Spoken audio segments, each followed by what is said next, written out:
नमस्कार, मध्य प्रदेश का एक खास बुलेटिन देख रहे हैं आप और मैं हूं आपके साथ हर्षवर्धन सिंह। तो आइए बढ़ते हैं आज की खबरों की ओर। कुरान शरीफ के संबंध में शिया वक्फ बोर्ड के पूर्व चेयरमैन वसीम रिजवी द्वारा दिए गए बयान से मुस्लिम समुदाय में आक्रोश बढ़ता जा रहा है, जिसको मनावर की मुस्लिम अवाम द्वारा एसडीएम व एसडीओपी सहित थाना प्रभारी को राष्ट्रपति के नाम एक ज्ञापन भी सौंपा गया, जिसमें वसीम रिजवी को गिरफ्तार किए जाने की मांग की गई है।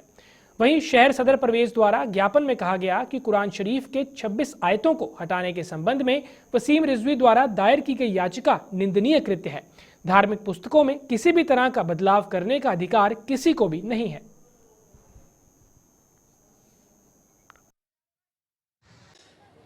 मैं मनावर शहर काजी डॉक्टर जमीलुल्लाह सिद्दीकी। आज हम लोगों ने एक ज्ञापन मलून वसीम रिजवी के ख़िलाफ़ दिया है, जिसने कुरान मजीद जो हमारी एक मुक़द्दस किताब है और जिसमें एक नुक्ते के बराबर भी तब्दीली नहीं हो सकती, ये हमारा ईमान है, उसकी 26 आयतों को उसने हटाने के लिए जो बात कही है, उसके ख़िलाफ़ पूरे मुस्लिम समाज में आक्रोश है।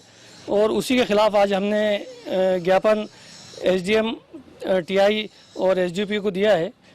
और हम महामहिम प्रधानमंत्री जी से, राष्ट्रपति जी से मांग करते हैं कि इसके खिलाफ सख्त से सख्त कार्रवाई की जाए और इस तरह की आइंदा इस तरह की कोई हरकत ना करे, इसके लिए आगे कदम उठाए जाएं।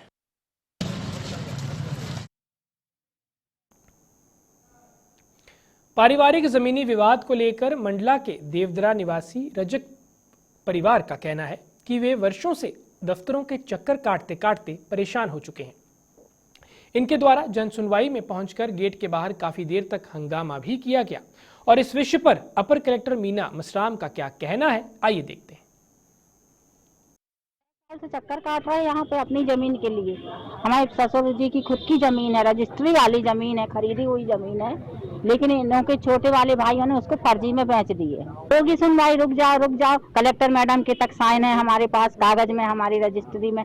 इसके बाद भी 4 महीने पहले मैडम ने साइन कर दी थी, उसके बाद कोई सुनवाई नहीं हो रही अभी तक। अभी भी आए हैं तहसीलदार साहब हैं, अंदर पूरी मीटिंग लगी हुई है, वो बोल रहे हैं कि ठीक है देखते हैं कार्रवाई होती है। कल हम तहसील भी गए थे, बस तहसील जाते हैं तो वो पेशी पे पेशी दे रहा है। यहाँ 1 साल होगा रोजी रोटी छोड़ के बैठे, दोनों प्राणी मजदूरी करते हैं हम लोग।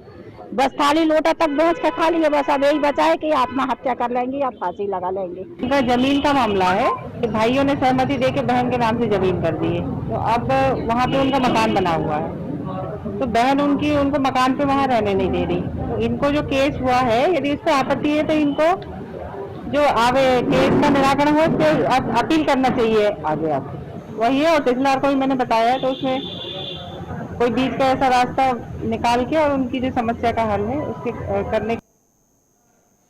मध्य प्रदेश में बढ़ते कोरोना को देखते हुए यात्रियों को मास्क जरूरी होगा। साथ ही महिलाओं को कमर्शियल लाइसेंस भी जारी किए जा रहे हैं ताकि ट्रांसपोर्ट में महिलाओं की भागीदारी को बढ़ाया जा सके। ऐसा कहना है प्रदेश के परिवहन मंत्री गोविंद सिंह राजपूत का। उनसे खास बातचीत की हमारे state bureau chief Subhash Srivastava ने, आइए देखते हैं। हमारे साथ में है मध्य प्रदेश के परिवहन और राजस्व मंत्री। आइए जान लेते हैं कोरोना काल में जिस तरीके से सोशल डिस्टेंसिंग का पालन होना चाहिए और अन्य तरीके से जो है जो बसें में सवारियां गंतव्य तक जा रही हैं, उसके लिए क्या प्लानिंग है। देखिए, कोरोना महाबीमारी फिर से पांव पसार रही है पूरे देश में। महाराष्ट्र में बुरा हाल है, मध्य प्रदेश में हम लोग चाहते हैं कि बीमारी पर कंट्रोल रहे, तो चूंकि परिवहन विभाग का मंत्री को मैंने निर्देश जारी किए हैं कि बसों में मास्क लगाना कंपलसरी होगा। हर बस यात्री मास्क लगा के बैठेगा, खुद भी मास्क लगा के आएगा, नहीं हो तो बस मालिक व्यवस्था करे, नहीं तो बस पर कार्रवाई की जाएगी। सर, क्या लगता है आपको जो महाराष्ट्र और अन्य सीमावर्ती इलाके हैं वहाँ से जो पैसेंजर्स आ रहे हैं और कोरोना का काफ़ी प्रकोप है, उसके लिए क्या व्यवस्था की जा रही है। देखिए, बसें पूरी चेक पोस्ट में निर्देश दिए हैं, जो यात्री आते हैं उनकी चेकिंग की जाए और उसके उपरांत ही उनके मध्य प्रदेश में प्रवेश दिलाया जाए। मध्य प्रदेश में जो हालात हैं अभी फ़िलहाल में, तो इसको किस तरीके से मॉनिटरिंग किया जाएगा कि बसों में प्रॉपर चेकिंग हो रही है, सोशल डिस्टेंसिंग का पालन, मास्क का पालन हो रहा है या नहीं हो रहा, उसकी किस तरीके से कोशिश करना चाहिए। अब चूँकि जब से लॉकडाउन खुला है तो आप देख रहे हैं प्लेन में भी भीड़ है, लोग बैठ के जा रहे हैं, कोई बहुत ज़्यादा बसों में कुर्सी में चेयर में दूरियां नहीं हैं, तो सोशल डिस्टेंसिंग का पालन हम लोग करेंगे, मास्क लगाएंगे। जब तक वैक्सीन पूरे प्रदेश में नहीं हो जाती तब तक मास्क के अलावा कोई उपाय नहीं है। सर क्या लगता है जिस तरीके से शादी विवाह में जो है तो 50% का प्रावधान किया गया है, 10:30 के बाद प्रावधान किया गया, इस तरीके से क्या बसों में भी कुछ प्रावधान किया? मुख्यमंत्री जी ने आज कैबिनेट की बैठक में स्पष्ट कहा है कि कोरोना बीमारी में सबको ही इसमें सहयोग करना है और जो भी सुरक्षा की दृष्टि से हमको अपनाना है वो सारे कदम अपनाएंगे हम लोग। और जहाँ तक शादी ब्याह का टाइमिंग फिक्स होगा, शादी ब्याह में भीड़ ज़्यादा ना हो, कोई रैली ना हो, कोई बड़े कार्यक्रम ना हो तो उन पे उनकी दूरियां रहें, उनकी लोगों की जितनी तादाद है वो कम रहे, इस पर विचार चल रहा है। सर आज सभी जिलों के आरटीओ और आरटीआई की भी आपने बैठक ली, क्या दिशा निर्देश दिए? बहुत सारे निर्णय लिए गए आज, बहुत सारे निर्णय हमने लिए हैं कि परमिट जो हमने बस वाला कहा है कि बसों में कंपटीशन होता था तो बस की जो टाइमिंग है उसमें अंतराल बढ़ाया जाए। हमारी महिलाओं के लिए हमने बहुत बड़ा निर्णय लिया है कि महिलाओं के लिए हम ड्राइविंग प्रशिक्षण केंद्र खोलने जा रहे हैं। इंदौर में हमने शुरुआत की, उसके बाद हम अभी सागर, भोपाल, उज्जैन, जबलपुर भी लेने वाले हैं। महिलाओं को हम प्रशिक्षण देंगे ड्राइविंग का फ्री, उनके खाने पीने की व्यवस्था भी करेंगे ताकि हमारी महिलाएं भी रोजगार में भी आगे बढ़ सकें और गाड़ी खुद चलाना सीख सकें। इसने प्रयास किया है हमने अभी। और हमारे जो भी नाके हैं, नाकों पर कोई शिकायत, बहुत शिकायत आती थी, हमने कहा है कि हर आरटीआई का फ़ोन चालू रहेगा 24 घंटे, वो ड्रेस में रहेगा, गाड़ियों को अनावश्यक परेशान न किए जाए, कहीं परेशान किया जाएगा तो उस पर आरटीआई भी कार्रवाई होगी। तो कहीं ना कहीं जो है मध्य प्रदेश में अब कोरोना जिस तरीके से पैर पसार रहा है उसके लिए परिवहन विभाग ने भी कमर कस ली है, ये कहना है प्रदेश के परिवहन मंत्री गोविंद सिंह राजपूत का। कैमरामैन सुरेंद्र के साथ सुभाष श्रीवास्तव, JK 24/7 न्यूज, भोपाल। सिंगरौली जिले के मोरवा भगत सिंह कॉलोनी वार्ड क्रमांक 9 में स्थित शिव मंदिर में आज all India youth federation Singrauli के जिलाध्यक्ष अरुण देव पांडे की अगुवाई में बैठक का आयोजन किया गया। अरुण देव पांडे द्वारा कहा गया कि इस मीटिंग के माध्यम से महिलाओं को जागरूक एवं सशक्त किया जा रहा है, जिसमें भारी संख्या में महिलाओं को जोड़ने का काम किया जाएगा। साथ ही अरुण देव पांडे द्वारा बताया गया कि जिले में होने वाले नगरीय निकाय चुनाव में ऑल इंडिया यूथ फेडरेशन का उम्मीदवार उतारा जा सकता है, जिसके लिए कड़ी मेहनत करनी होगी। आज ऑल इंडिया यूथ फेडरेशन महिला इकाई का मीटिंग भगत सिंह कॉलोनी में रखा गया। इसमें महिलाओं के जो है कि हित के बारे में बात करनी है, जैसे कि मुख्यमंत्री कन्या योगदान जो है कि लोगों को नहीं मिल रहा है 51,000, उसके बारे में। आधार कार्ड बनवाने के लिए इधर उधर दर दर भटकना पड़ रहा है, राशन कार्ड बनवाने के लिए दर दर भटकना पड़ रहा है और संबल कार्ड बनवाने के लिए दर दर भटकना पड़ रहा है। मजदूर कार्ड बनवाने के लिए महिलाओं को और यहाँ के लोगों को दर दर भटकना पड़ रहा है। इसके माध्यम से हम मीटिंग रख करके लोगों को जागरूक कर रहे हैं कि हम यदि अगर हमारे ऑल इंडिया यूथ फेडरेशन में वो सब आते हैं तो इनका सब जो है कि कार्ड बनवाने का काम ऑल इंडिया यूथ फेडरेशन करेगा। इसीलिए आज यहाँ पे जागरूक मीटिंग रखी है। सामुदायिक स्वास्थ्य केंद्र पवई में जांच के दौरान 48 घंटे में 9 कोरोना पॉजिटिव मामले पाए जाने के बाद एक बार फिर से क्षेत्र में डर का माहौल बन चुका है। सोमवार को हरदुआ क्षेत्र से जेल वारंट के दौरान पहुंचे आरोपियों की जांच के दौरान 5 लोग कोरोना पॉजिटिव पाए गए थे एवं कल फिर पवई नगर की वार्ड क्रमांक 2 में एक ही परिवार के 4 लोग पॉजिटिव पाए जाने से सनसनी फैल गई। SDM रचना शर्मा द्वारा लोगों से सावधानी बरतने की अपील की गई है। किसी में संख्या में थोड़ी वृद्धि हो रही है। पिछले हरदोई क्षेत्र से कुछ कैदी लाए गए थे, जिनमें से 4 लोग पॉजिटिव निकले। एक MR था जो कि उज्जैन से आया हुआ था, वो पॉजिटिव निकला और कल 4 लोग पवई नगर से पॉजिटिव निकले। तो इन परिस्थितियों में हमें ये ध्यान रखना पड़ेगा कि कोरोना के केस ना बढ़े, इसीलिए सावधानी रखनी पड़ेगी। मास्क लगा के रखें सभी लोग। आजकल ऐसा देखा गया है कि लोग बाहर निकलते हैं बिना मास्क के निकलते हैं और हैंड वॉशिंग करते रहें, सोशल डिस्टेंसिंग का पालन करते रहें। सावधानी रखेंगे तो कोरोना पर नियंत्रण पाया जा सकेगा, अन्यथा बड़ी परेशानी। क्षेत्रीय विधायक लाखन सिंह यादव सहित नगरवासियों द्वारा विधानसभा में याचिका प्रस्तुत की गई। भितरवार नगर में बाईपास रोड की मांग काफी समय से की जा रही थी और सरकार के नुमाइंदे इसके निर्माण करने की घोषणा भी कर चुके थे, लेकिन धरातल पर इसका आज तक कुछ नहीं हो पाया। बाईपास रोड ना होने से सभी प्रकार के वाहनों का आवागमन बीच बाजार से ही होता है, जिसके चलते अक्सर जाम की स्थिति बनी रहती है। पूर्व मंत्री व क्षेत्रीय विधायक लाखन सिंह यादव के नेतृत्व में नगरवासियों द्वारा विधानसभा में एक याचिका प्रस्तुत की गई, जिसमें नगर में बाईपास रोड की मांग लोक निर्माण विभाग के मंत्री द्वारा से की गई।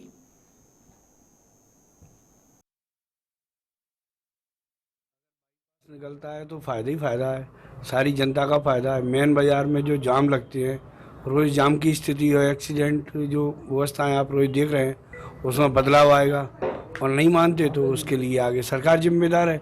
एक अच्छी पहल के लिए प्रयास कर रहे हैं और मानना नहीं मानना सरकार के हाथ में, और फिर जनता अपने तरीके से उसे आगे आंदोलन को बढ़ाएगी।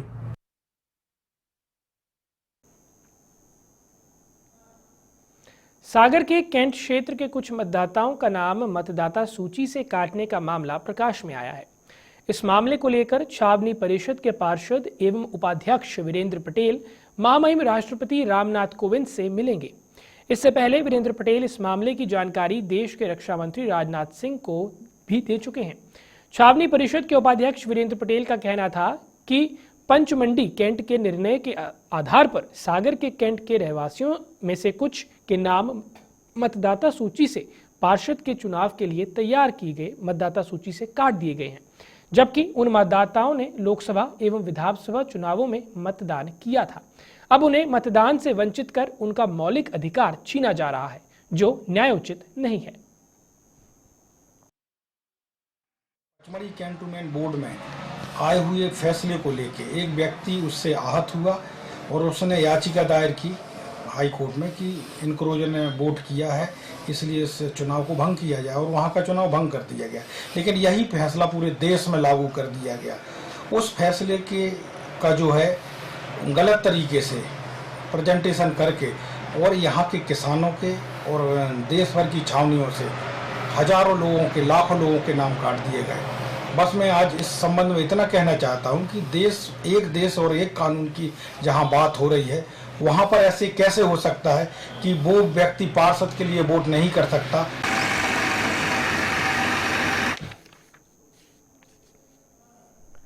शाजापुर में आज रोजगार मेले का आयोजन महाविद्यालय में किया गया। मेले में लगभग 10 स्टॉल लगे, जिसमें 4 प्रशिक्षण के थे, 2 इंश्योरेंस के, 1 सुरक्षा गार्ड के और 3 सरकार की ओर से रोजगार सृजन और लोन व्यवस्था के लगाए गए थे। रोजगार मेले में आम आदमी पार्टी के जिला मीडिया प्रभारी राकेश सिनोरिया द्वारा भी शिरकत की गई।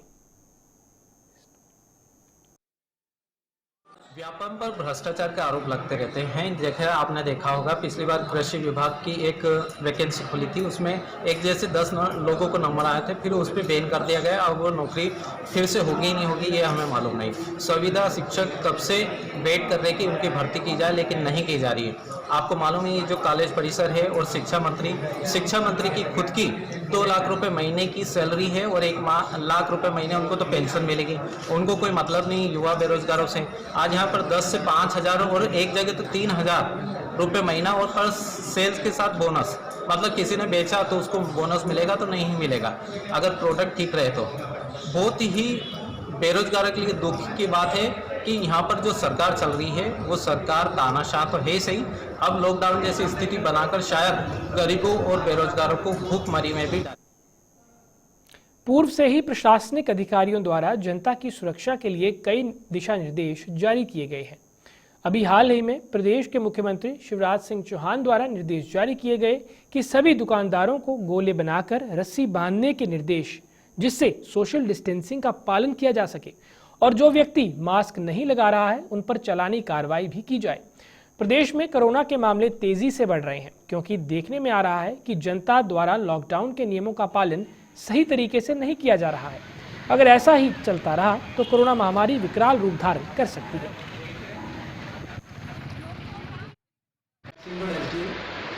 क्योंकि हम सब जानते हैं कि कोरोना संक्रमण जो है सिंगल सब डिवीजन विभाग में बहुत ही तेजी से फैलता जा रहा है। परसों 6 केस आए थे, कल 5 पॉजिटिव केसेस आए हैं। तो मेरी आप सबसे अपील है कि घर से कभी निकले जब बहुत ही आवश्यक काम हो, बेफिजूल में घर से बाहर न निकले, और जब भी घर से बाहर निकले तो अपना ध्यान रखें, मास्क पहनें। अगर मास्क नहीं है आपके पास तो गमछा लगाएं।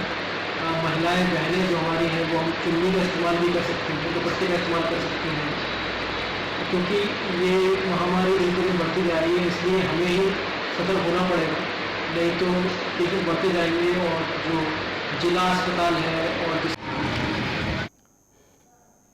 आज जालोरी गार्डन में स्कूली विद्यार्थियों के बीच एक प्रदर्शनी का आयोजन किया गया, जिसमें विद्यार्थियों ने अपने घरों में उपयोग में आने वाली उन वस्तुओं के जरिए मॉडल तैयार किए जो अब उपयोग में नहीं आते हैं। अन्य उपयोगी चीजों से विज्ञान, प्रकृति, जल संरक्षण सहित अन्य विषयों को लेकर विज्ञान मॉडल तैयार किए गए थे। कलेक्टर डॉक्टर पंकज जैन, उत्कृष्ट विद्यालय के प्राचार्य चारू सक्सेना सहित कई अन्य लोगों ने प्रदर्शनी को देखा और विद्यार्थियों की सराहना की।